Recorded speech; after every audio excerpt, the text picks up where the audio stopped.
नमस्कार, मी अश्विनी पुरी. आपण पाहताय DS न्यूज. इराण आणि अमेरिका इस्रायलमध्ये सुरू असलेल्या युद्धामुळे पश्चिम आशियामध्ये तणावाची स्थिती आहे. या देशांमधील तणावाचा परिणाम आता थेट पुण्यातही दिसू लागलाय. गॅसचा पुरवठा कमी झाल्यामुळे नवी पेठ परिसरातील वैकुंठ स्मशानभूमी येथील गॅसवर चालणाऱ्या दाहिन्या सध्या तात्पुरत्या बंद ठेवण्यात आल्या. त्यामुळे अंत्यसंस्कारासाठी येणाऱ्या नागरिकांसाठी पर्यायी व्यवस्था वापरावी लागते.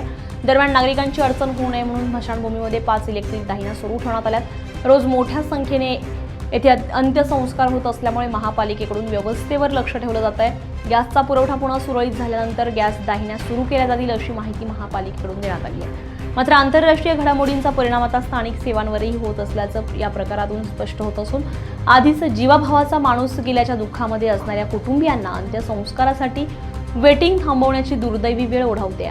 मध्यपूर्वेतील देश जगभराला मोठ्या प्रमाणामध्ये तेल आणि नैसर्गिक वायू पुरवतात. मात्र सध्या त्या भागामध्ये तणाव वाढल्यामुळे ऊर्जा पुरवठ्यावर काही प्रमाणामध्ये परिणाम झालाय.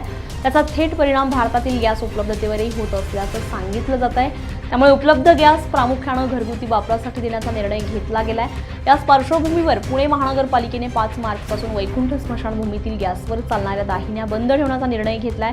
येथे असलेल्या 3 गॅस दाहिन्या सध्या बंद आहेत. त्यामुळे अंत्यसंस्कारासाठी येणाऱ्या कुटुंबांना आता इलेक्ट्रिक दाहिन्या किंवा पारंपरिक लाकडाच्या चितेचा पर्याय वापरावा लागतो.